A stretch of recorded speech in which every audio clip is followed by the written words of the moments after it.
स्वर्गलोक का दिन है तो मृत्युलोक में ये एक अयन माना जाएगा, उत्तरायण। स्वर्गलोक का दिन, यहाँ का उत्तरायण। स्वर्गलोक की रात तो यहाँ के लिए दक्षिणायन 6 महीने बीत जाएंगे।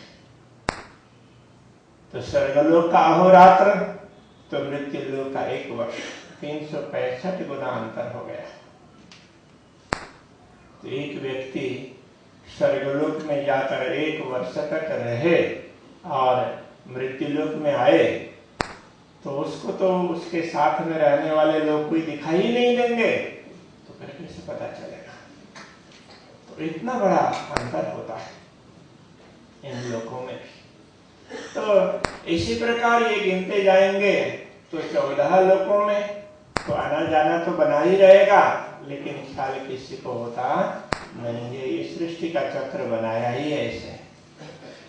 तो जीव ऐसे ही दुनिया को देखेंगे, मौज सुख भोगेंगे, पुण्य पाप करेंगे, उसी के बंधन में रह करके सुख दुख भोगते हुए इसी चक्र में फिर रहे हैं।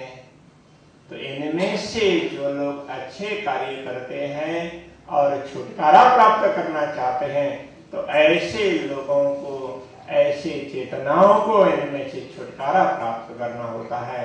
तो उनको 14 लोकों से आगे अखंड का चिंतन करना जरूरी होता है। तो इन जीवों के लिए भी 14 लोकों में हमेशा स्थान नहीं है, तो परिवर्तनशील है। जिसको भी अखंड मुक्ति की कामना होगी, इस प्रकार के कार्य किए हुए होंगे, तो उनको अखंड मुक्ति 14 लोकों में नहीं मिलेगी। उनको तो इससे आगे अक्षर ब्रह्म की चतुष्पाद विभूति के अंतर्गत अलग अलग स्थानों में कहीं भी स्थान प्राप्त होगा, उसकी विशद चर्चा नहीं करेंगे। किंतु जो ब्रह्मात्माएं होंगी उनको, उनके लिए तो पूर्ण ब्रह्म परमात्मा का धाम, परम धाम है, वही ब्रह्मात्माओं का अपना घर है। इसलिए कहा अपना वासा श्री निज धाम, अपना घर है, वह परम धाम है, वह 14 लोकों में तो कहीं मिलने वाला नहीं है। इसलिए हमारा ध्यान तो परमात्मा के धाम में ही होना चाहिए। यदि हमें अखंड सुख की कामना होगी तो ये सुख 14 लोकों में कहीं मिलने वाले नहीं है। तो तीसरा प्रसंग श्री कृष्ण जी ने समझाया श्री देवचंद्र जी महाराज को कि अखंड परम धाम है, वह विश्व ब्रह्मांड से परे है, आगे है। अक्षर ब्रह्म जो ब्रह्मांडों को बनाते रहते हैं, मिटाते रहते हैं, ऐसे अक्षर ब्रह्म भी जिनकी आज्ञा से अपना कार्य चलाते हैं, वो पूर्ण ब्रह्म परमात्मा है, विश्व ब्रह्मांड के स्वामी है। उनको ही जानो, उनको ही समझो, तो उनको समझना बहुत जरूरी है। वही सबके मालिक है। तो ऐसी बात शास्त्रों में विभिन्न स्थानों में कही गई है। उपनिषदों में प्रार्थना में कहा पूर्णमदः पूर्णमिदं पूर्णात् पूर्णमुदच्यते पूर्णस्य पूर्णमादाय पूर्णमेवावशिष्यते। तो ये किसी लोक, दूसरे लोकों में ये बात घटित नहीं होती। पूर्ण ब्रह्म परमात्मा के धाम, परम धाम में ही ये घटित होती है। तो परम धाम पूर्ण होने से तो किसी वस्तु की कमी रहती नहीं है। किसी को कुछ लेने की इच्छा हुई तो मानो फल लगे हुए हैं वृक्ष में, तो उनमें से हम लेंगे तो हमारे हाथ में भी फल आएगा और वहां वैसे का वैसे ही रहेगा। तो ये पूर्णता की बात है। तो ऐसी तो बहुत सी बातें हम लोग सोच सकते हैं, चिंतन कर सकते हैं, मनन कर सकते हैं। तो ये पूर्ण है, पूर्णस्य पूर्णमादाय पूर्णमेवावशिष्यते। तो ये परमधाम के लिए है।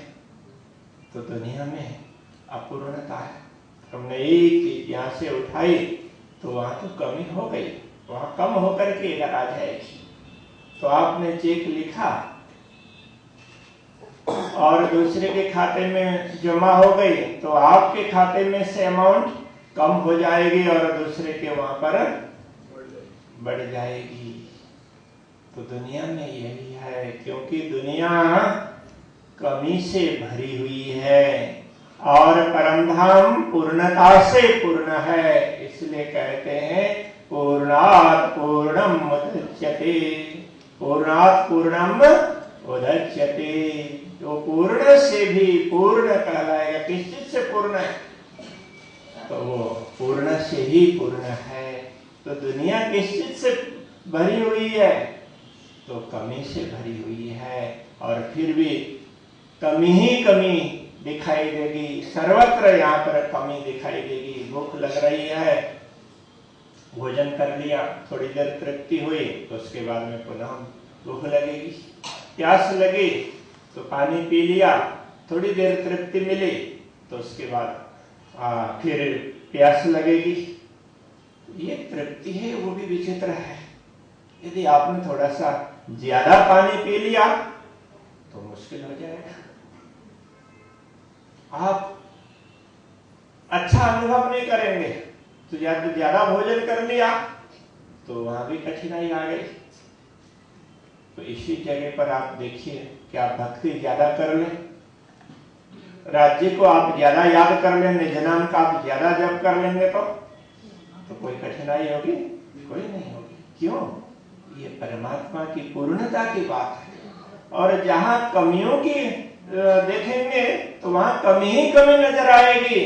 तो वो कमी हमें कठिनाइयों में डालेगी। और जहां पूर्णता है, पूर्णता के लिए हम थोड़ा सा कुछ भी करेंगे, ज्यादा भी करेंगे तो उसमें उतना ही ज्यादा आनंद का अनुभव होगा, उतना ही ज्यादा सुख प्राप्त होगा। कभी कठिनाई नाम की कोई वस्तु नहीं आएगी, क्योंकि परमात्मा के वहां कोई किसी प्रकार की कठिनाई नहीं है।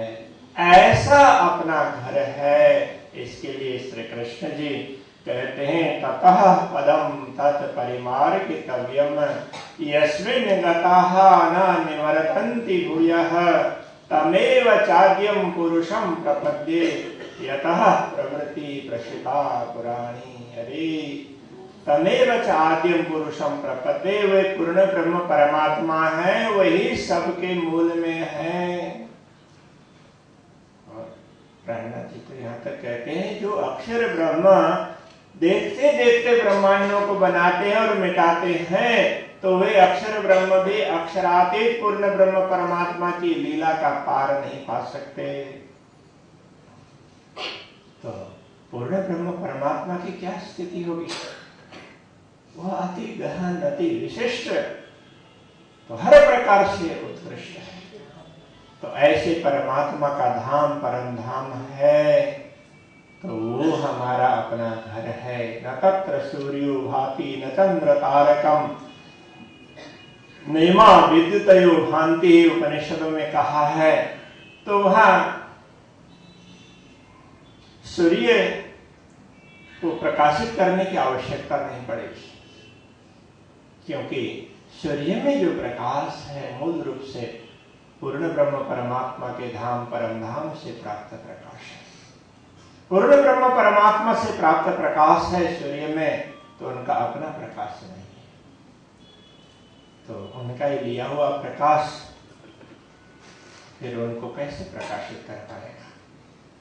इसलिए अंतिम में कहा तस्या भाषा सर्वम इदम विभाति। उसी परमात्मा के प्रकाश से सब कुछ प्रकाशित होता है।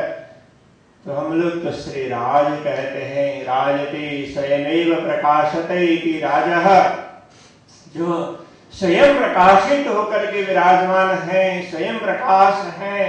परमात्मा को शास्त्रों में स्वयं प्रकाश कहा। तो बाकी सब वस्तुएं पर प्रकाश, दूसरे के प्रकाश से प्रकाशित होती है। दुनिया की सारी वस्तु और परमात्मा है वो स्व प्रकाश से, अपने प्रकाश से प्रकाशित है और अपने प्रकाश से पूरी दुनिया को प्रकाशित कर देते हैं। तो ऐसा परमात्मा का धाम परम धाम है, वह हमारा अपना घर है। तो इस घर को हमें पाना जरूरी है, हमारे जीवन का मुख्य उद्देश्य इसी घर को पाना है। तो ये तीसरा प्रसंग, तीसरा अध्याय श्री देवचंद्र जी महाराज के दर्शन के प्रसंग का इस प्रकार से समझाया गया है। तो बाकी अन्य अध्यायों को अपने फिर विचार करेंगे आगे के प्रसंग। बोलिए श्री कृष्ण कन्हैया लाल